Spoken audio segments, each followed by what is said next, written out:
Mm. Yo, welcome to DevKami Live. My name is Suming. And Tristan is sick. She need a holiday. And I have nothing else to do tonight. So you have me here. So let's start with our website. Da-da-da-da-da-da. We have nothing happening. So let's see how far I can monologue. Then probably we'll end early today. Right.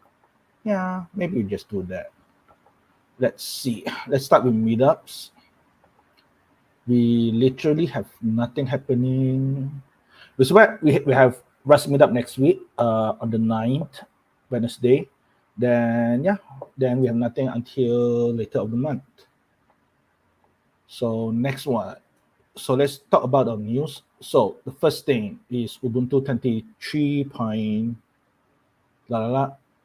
point 4. So it will be called Lucini Likeable Label. I thought it's called Luna Lobster, but I think they changed name.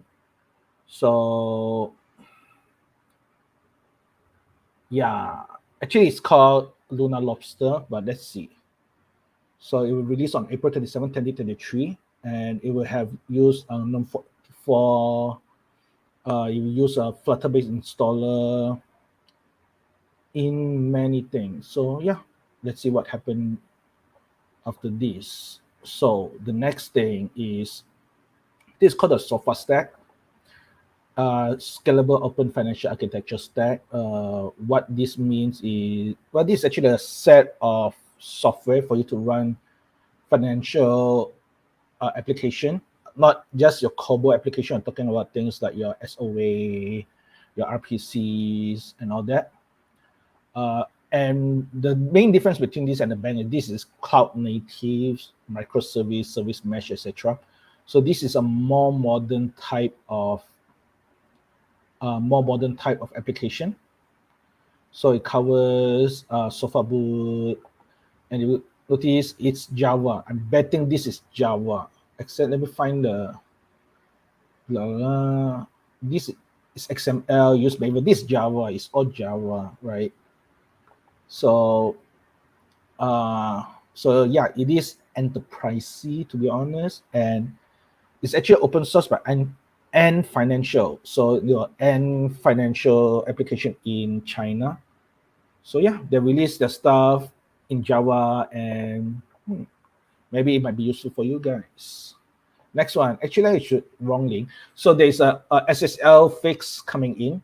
You guys should actually fix it. Update your system. It's actually like email overflow, which I kind of lost the link. So let me open the proper one. Give me a moment. My bad. Da da da da da da da. Where is it? Where is it? Where is it? Da, da, da, the open source da, da, da, and finance. Da, da, da, da. Oh, it's all the way down. Here you are. So it's actually email address overflow. This is where so because in the system we can choose email and all that. So yeah, it's not critical from the outset, but update the system immediately because it can impact you soon. So yeah. Next one. So this one is Python 3.12. The next one is 3.11. 3.12 is the one after the next one. It will comes with the perf profiler. Python itself does come with a profiler. It's called prof. It's called profile. Oh, sorry, wrong tab. My bad. It's called prof. Yeah, it's called profiler. So pprof and all that. It's called C profile. My bad. There's a profiler. They used to be called a thing called C profile. It's written in C. That's faster. Now you actually have a support called perf, which is actually something that Linux use. It have a lot more things than what the Python one provide. The Python one mostly calculate how long your function goes and go through the stack from top to down. Perf actually give you CPU information, cache miss, all the nice thing that you get from the operating system, and so yeah, this is more powerful than your default Python profiler. And yeah, look at here, this is super powerful because a lot of Python library is native code.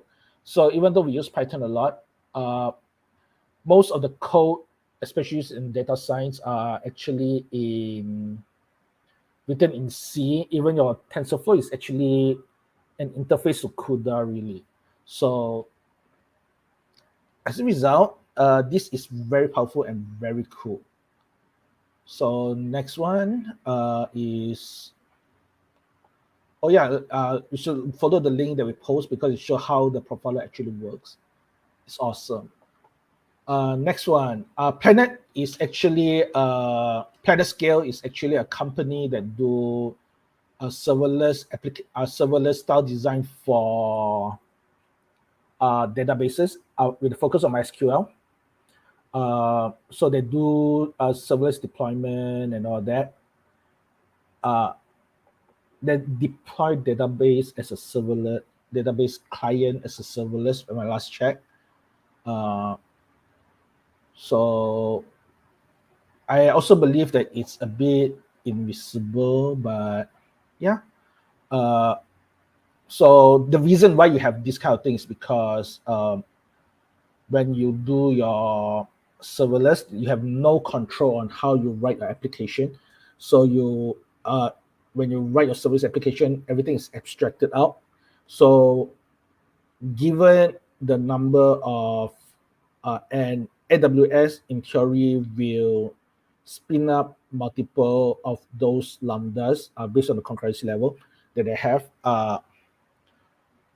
so that you can scale your application. So yeah, it's a Docker application. So your Docker inside is a Docker application, and while it's still running and it can serve multiple requests, it will do that. But if you can't, they will spin another Docker. And when you have a lot of application coming, you will just spin more and more and more and more. And this will actually can use up your database connection if you're not careful. Often it's not. Often because when you get started, your skill just won't be that bad unless you have badly written code. I have that recently, but it's resolved. So, and your database connection usually is very short. It's very short-lived, meaning it will do a connectivity, then it will cut off, then another can come in once they're done. So it's usually very fast. It's actually very fast. And for example, on RDS, they give you 500. No, they give you 100 to 500, which is quite a lot by default. It's quite a lot, really. But once you have quite a number of users, then yeah, now you have it. Now you have that option. And what PlanetScale claim is, they're claiming that they create a connection pool that can handle up to 1 million connections to MySQL. So it's a worker and also a database connection pooler. And I believe also database connection are the own version of database. I could be wrong, but yeah. So yeah, that's what they claim now. You probably will need that, but if you have that much, you possibly can pay them to run your infrastructure. Let me get the question. There's no one here. I'm talking alone because I'm crazy. I'm doing my monologue here. Okay, let's go to the next one. So the next thing on the news is Godot. Godot is now moved to a new foundation. So it's actually a foundation that is actually supported by the Software Freedom Conservancy.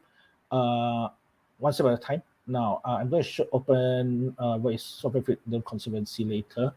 So what does it mean is that Godot is now under a foundation, and Software Freedom Conservancy actually have rules on how a non-profit, open source non-profit should run. For example, how donation would goes, how to avoid conflict of interest, as you see here. And they actually do occasionally help on the legal side of open source software. So they do quite a lot of stuff, and the biggest thing is still supporting open source software. And this is what I've been saying for a while. So what is the alternative model for you to build your software? So of course you have the startup style, building your own business, sell your service. Then you have open source style, release your code, provide service. Or it can be the traditional style, you sell software in box. Rarely happen anymore, but you still do that for games. So you have all these three, right? But the third one that often among our circle anyway, they don't talk, my circle anyway, don't talk a lot, is create a foundation. What does it mean? It means that you have a non-profit as organization to support the software. So for Godot, nothing will change. It will be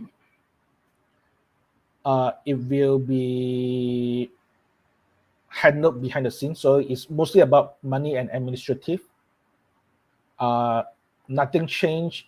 Technical development is still the same. It's still open source because this is non-profit. It get weird. And now there's a project leadership committee for doing things. And because a foundation is a non-profit, is still an organization. So what it means is also run things. Okay, so and also there's a mission. The mission is to actually run the software. It's not running, but admin side. So of course, some of the things they do is hiring contributors, organizing events, reimbursement for traveling events, and all that. So a few model for this is, for example, in Python Software Foundation, which I am a fellow of, as a disclaimer. They do things like they organize event, they sponsor local Python conferences, then hire people to actually work on the Python interpreter, etc. So it's something similar happening here. And yeah, technical wise, it'll be invisible for you guys, as it should be. What it really means is that administratively, it's now under there's now under a new organization with specific rules on how to run it. So yeah, and it's actually under the Software Freedom Conservancy. So as I said, they actually help support open source software. They provide legal services that do that took on legal GPL compliance. So for example, here's a cool one. So every time you buy a router, you would actually see a GPL license, right? You do not get a source code immediately, but you have the right to ask for it.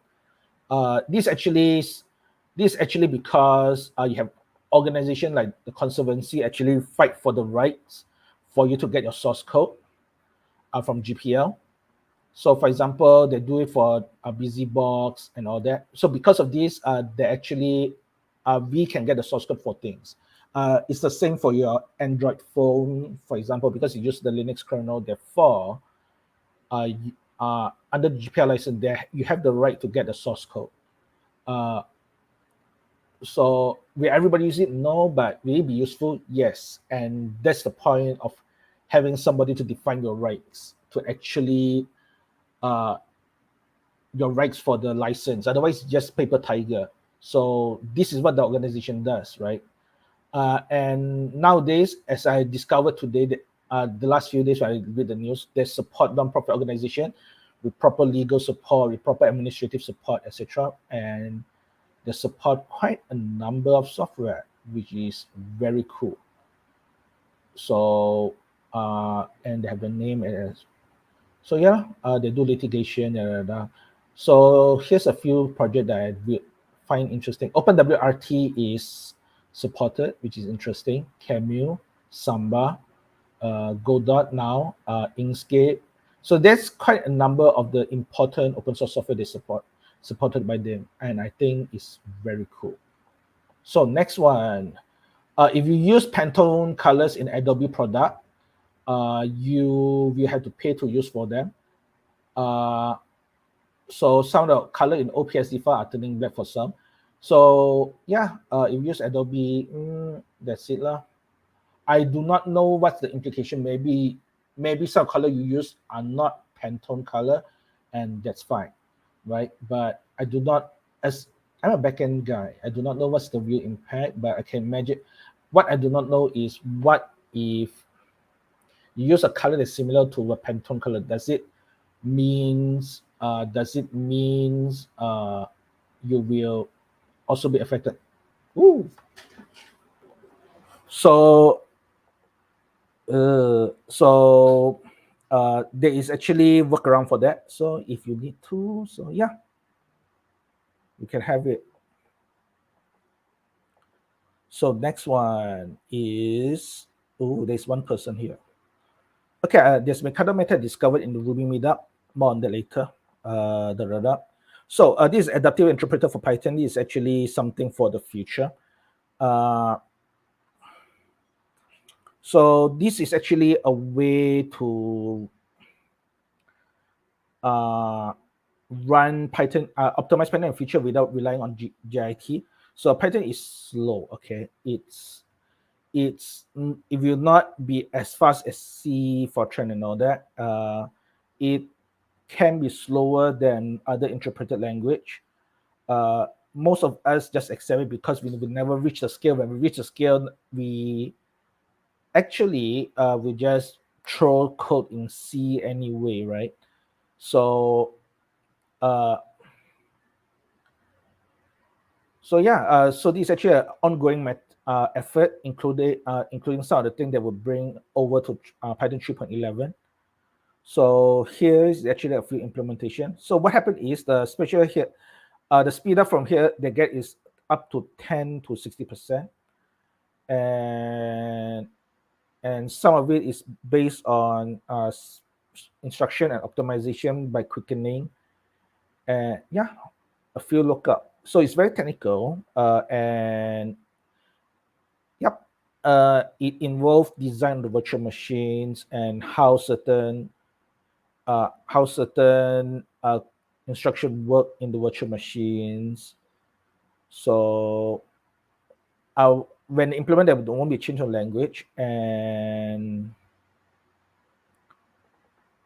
so you will not know about the new interpreter until you do execution, all that. But so in Python, they already tested it. You actually get 25% increase in testing.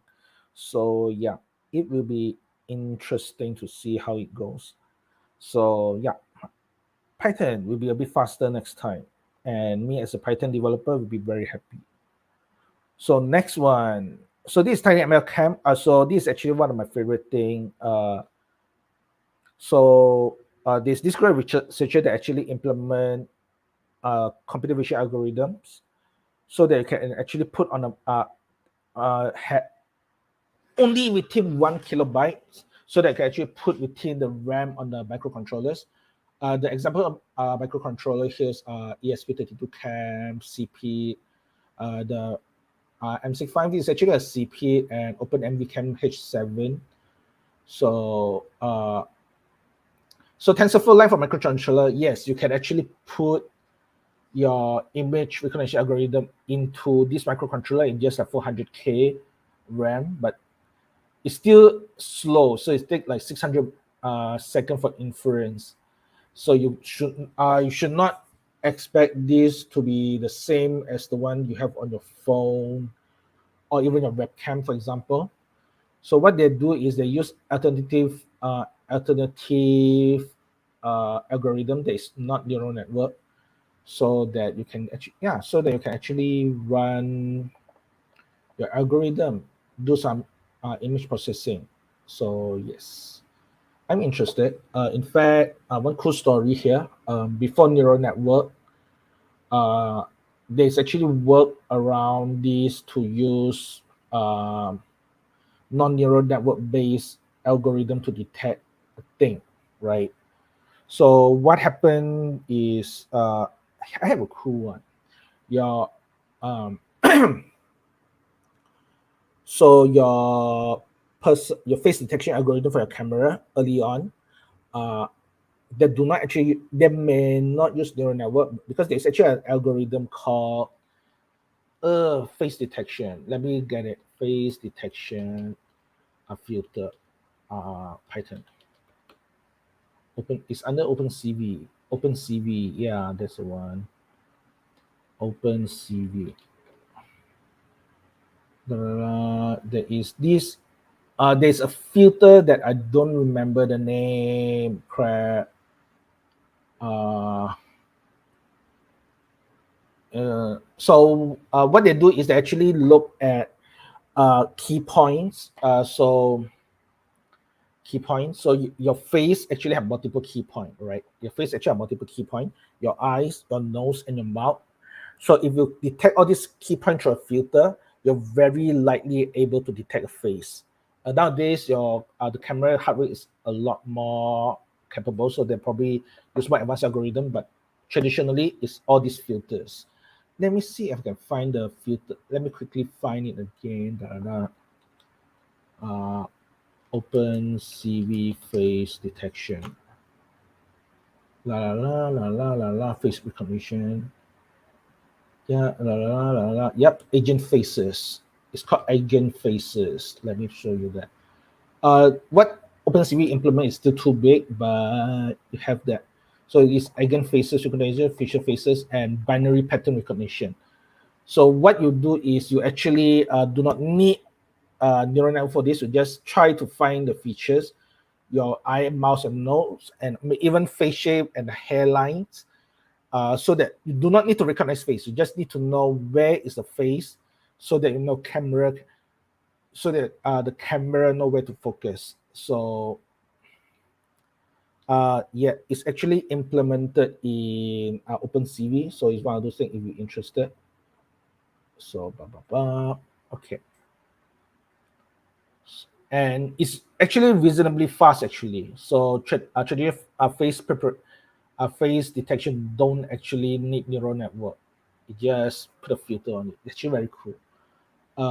I do not know whether they implement this on that, but yeah, it is what it is lah.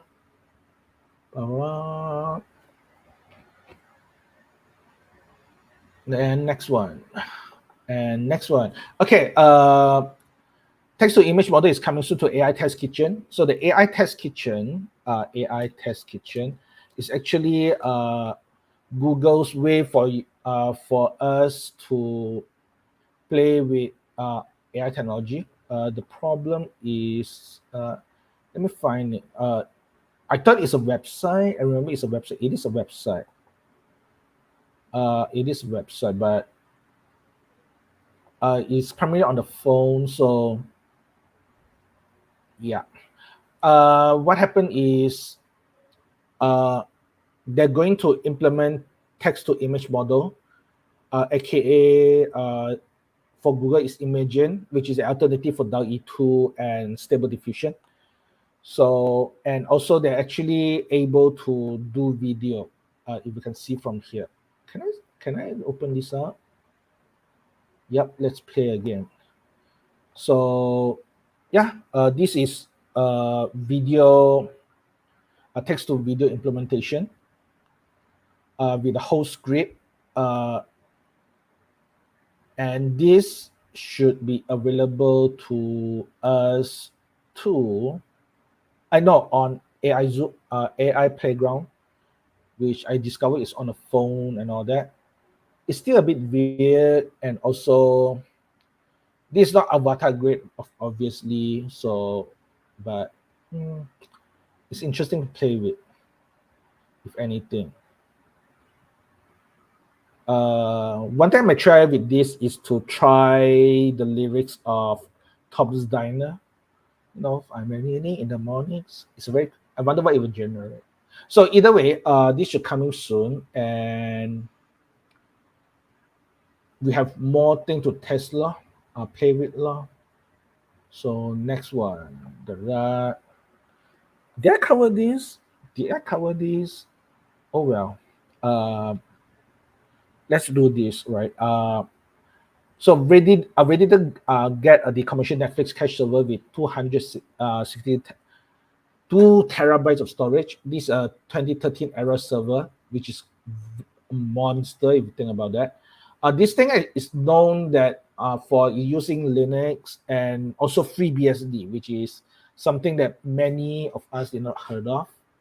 So so it's a Xeon CPU with 64 GB of DDR RAM, 32 7.2 gigabyte of hard disk, and 6 SD and all that.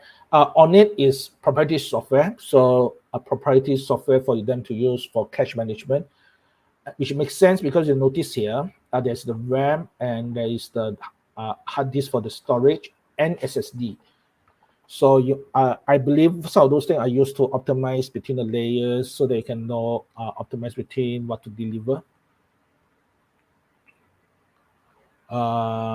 So yeah, very interesting stuff.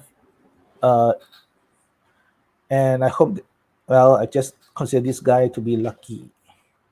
So before I'm going off, I'm going to show two things. Before I go on. One is Can I install this on my phone? Probably can. Oh, it's not available on any of our device. God damn it. Okay, interesting. It's not available to me. Why? Oh well, I'll find out later.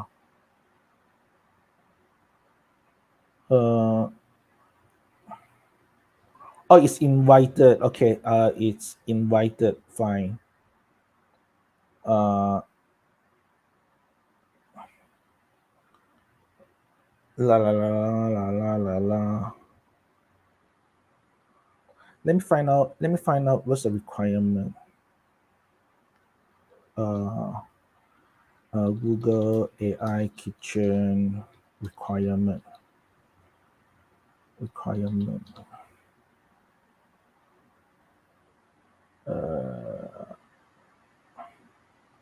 La la la la la la la.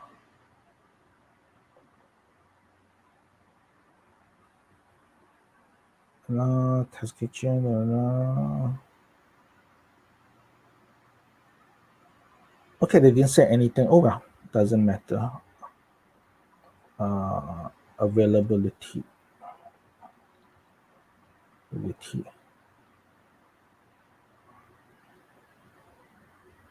So I don't, in English, Android in certain country. Okay, cool. So first thing, this is actually what I learned from the Ruby meetup recently. So this is actually what we call the Mikado method. So essentially, it's help you to think about your refactoring. It is still your responsibility to not go gung ho over your. Okay, so what this does is it actually give you the step to actually discover the step needed for you to change your application. So as you implement feature, you discover that certain thing has some legacy issue that you may need to change. So you have to discover those one by one, and it's your job to actually discover the way for you to do your changes without affecting your application. And one of the things within your refactoring with Mikado method is you do not just decide to do everything one shot. Your job is to do it one at a time and only do commit one at a time. And the goal is to have a working software, not to have something new because you don't like it. So so it helps you to manage your refactoring, but it will not automatically make it easy for your code to be. It does not automatically make your refactoring easy, but it does help you to actually manage it, so that each thing you discover should be a task on its own, and you should finish those tasks before you should change your thing. And you should aim to not implement your feature immediately, but to clean up those small things one at a time until you're ready. Then you can implement a task. And this is actually a very I find this very useful. And yeah, I find this very useful. And you don't actually need technology. This is pen or paper, and everything has just turned into ticket on Jira or whatever. And that's nice thing. And I think I might finish early, but I'm going to show the last thing before I go on. It's an old story I like to tell people, just because. Da-da-da, da-da-da, da-da-da, da-da. So recently, the office actually have DVD, baba. No, actually, this CDRW. Believe it or not, is it? Can you see it? Yeah, CDRW. It's not even DVD, which is crazy. At that time, CDRW is awesome because you can write your CD. Because early on, when we burn CD, you literally burn it. As in, you use it, and if there's error, that's it. You have to throw away, and you have to start again. So RW is awesome because you can rewrite it. So then after a while, with media, the media is more really readily available, and your hard disk only get bigger and bigger. For example, this CD is just 700 megabyte. A DVD is a 4 gigabyte. Nowadays, a pen drive is 16 up to 64 nowadays. You can even get a terabyte one, for goodness sake. Your hard disk can easily like 500 terabyte, no, 1 terabyte, 500 gigabyte. So it's just not worth to burn or things nowadays. But this is not the story I want to tell you. This is the story. Okay, so this is the the earliest Ubuntu CD that I can find. I use Ubuntu since 5.10. No, actually 5.04, but I think 5.04 is something I burned on one of these disks. I only get the delivery from 6. So this is the one that remained. It's very cool. So this is 7.04. So this on 0. In 2007, I'm still in university. One of the things I like to do is one thing I really like to do is to get the CD delivers. Something is at home, sometimes I just deliver it to university just because.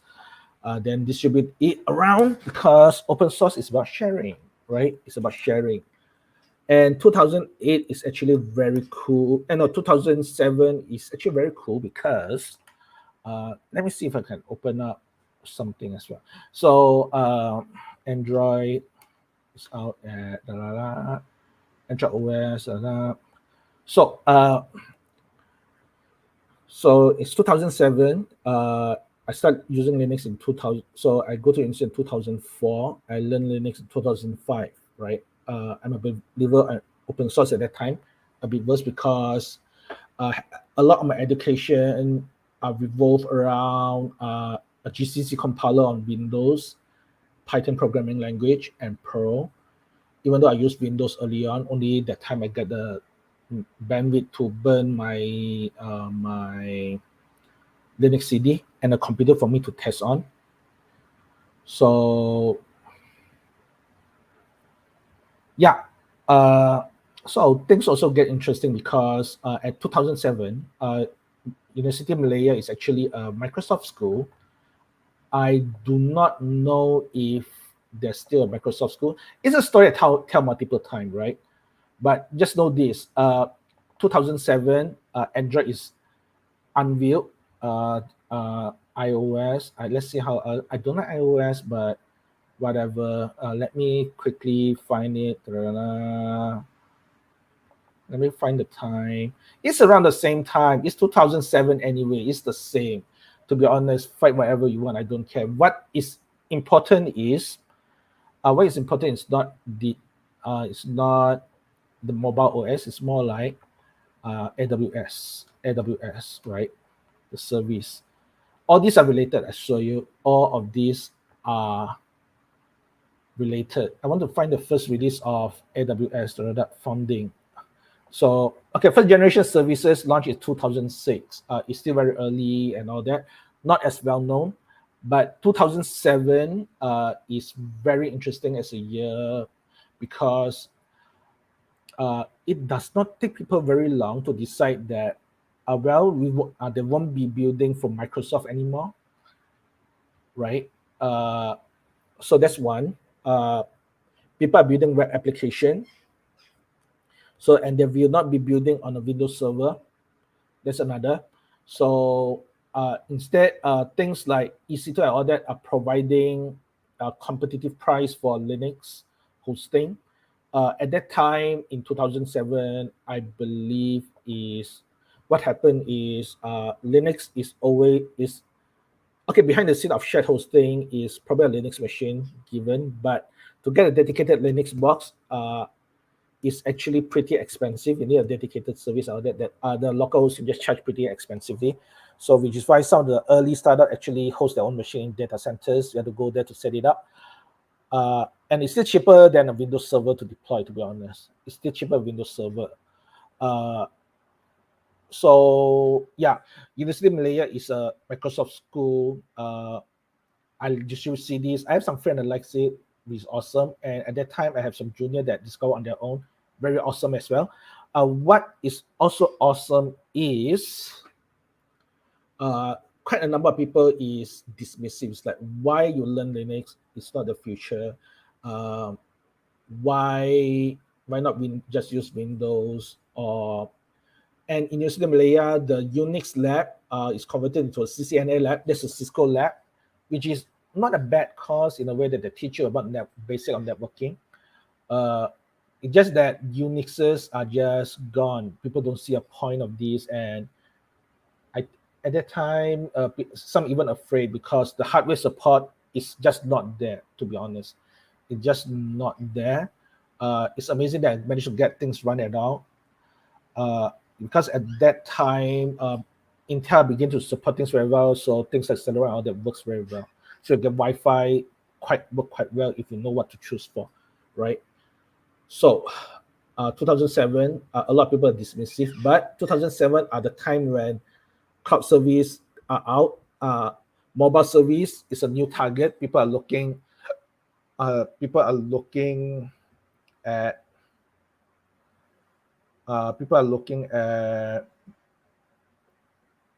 alternative to Windows solution, Windows for deployment now.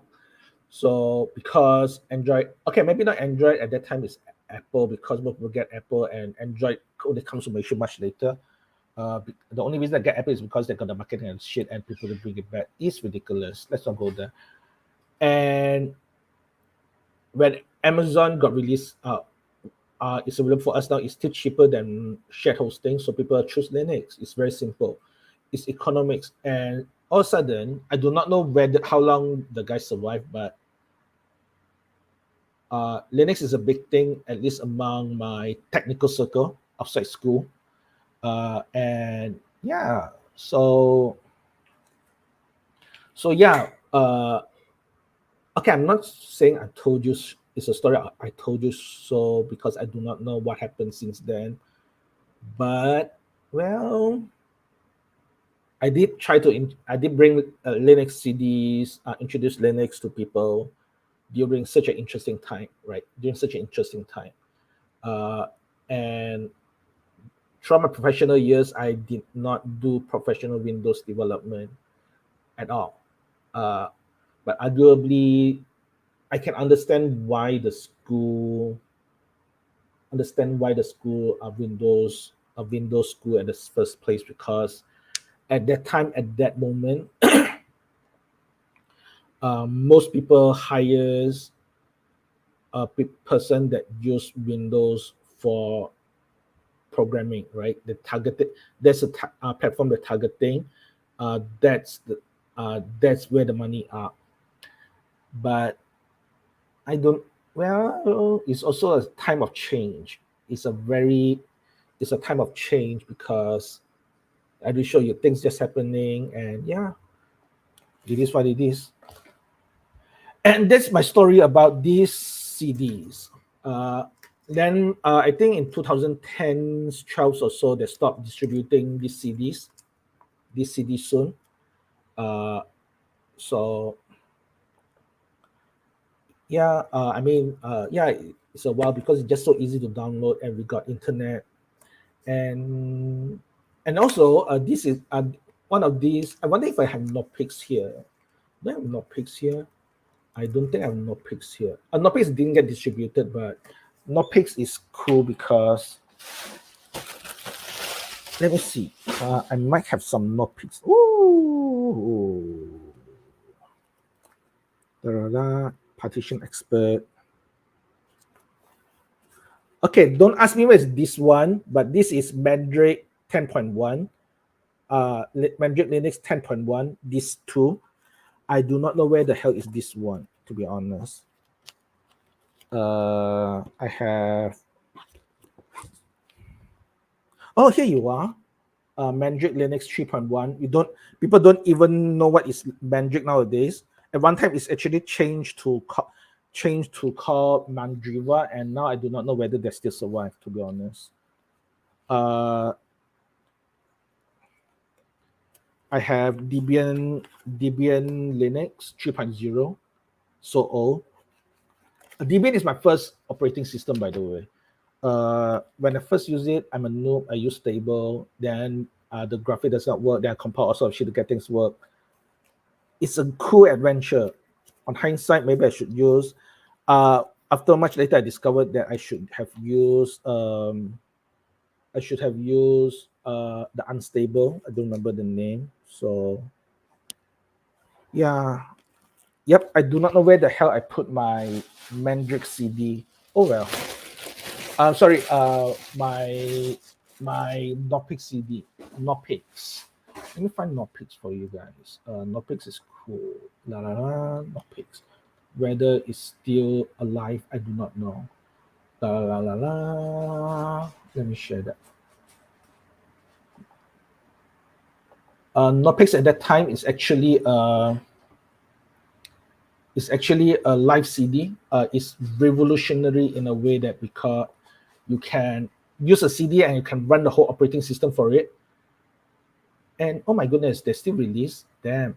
So after that, yeah, you can use it to recover your operating system. All that very cool. Then after that, Ubuntu and a few a few other Linux distribution. I do not know who comes first. They adopt live CD technique as a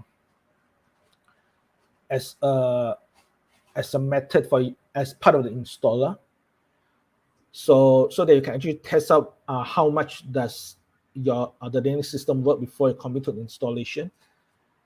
So yeah, it's really very cool. Nopix changed things then. After that, then it's decided that why even bother with DVDs and just give an image that you can put on the USB drive and set up do your installation there, right? And yeah, we just don't need this anymore.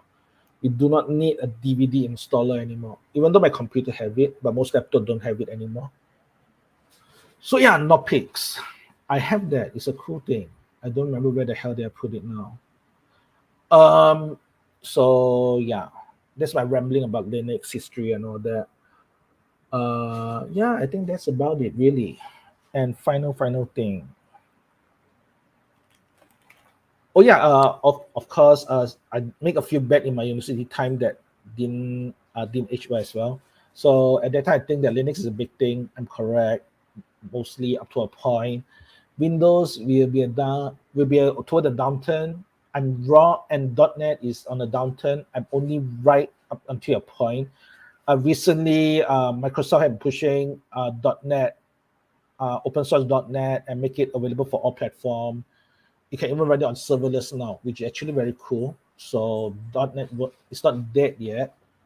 Even though at that time I just don't think it was surviving that long. One thing that I did not expect to survive that long is Python.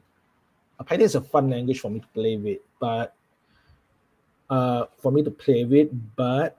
just never expect it to survive that long, to be honest. So then I also want to learn. At that time, I also want to learn VoIP. There's a VoIP Linux distribution. I forget the name. Let's make solution for it, but and with special box and all that. But it didn't last long because it lasts quite long. If you want to build a VoIP system for offices, so that you can connect a phone, then use it. You can. So what happened is you have these boxes and with special card that connect to a telephone, right? Then you just run a telephone exchange system, and you can just use an old PC for you to run it, provided you have the card for it. Then after that, people actually makes dedicated box for this. and so that you can actually connect a phone across your building or your office. Well, nowadays we just use Zoom, Google Meet, and all that. It's yeah. So that prediction didn't runs well. So yeah. So what's the point of the story? There's not much of a point of the story other than the fact that change will happen, and sometimes you just won't expect it. Sometimes it works for you, sometimes it don't. And even though things dive, it actually took them a long while. So it's not like suddenly all of my classmates have to learn a new operating system. Not true. That actually our things they learn from school is still useful for a while, and it probably lasts quite a while in their career actually. It's just that the bet that I made works for me, and it lasts so well. So that's the story. That's the point of the whole story, really. So, and who knows, maybe the next few years we don't even care about operating system anymore. Last one before I end this early, because I really can't do monologue as well as I want to think. So this is a book that I've been reading, The Perfectionist, Simon Winchester. So this book is about the history of precision engineering.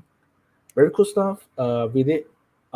It's about the history of industrialization and all that, and why people need to build more and more precise things. Yeah. And with that said, well, thanks for listening, and hopefully the guys will be back soon. And Chester should be healing soon. He's getting a bit better, just a bit sick, and Chi Liang needs his break. And for me, I think I'm just going to end early. And thanks for listening. I do not know how well this will, because nobody tests this for me. All right, bye.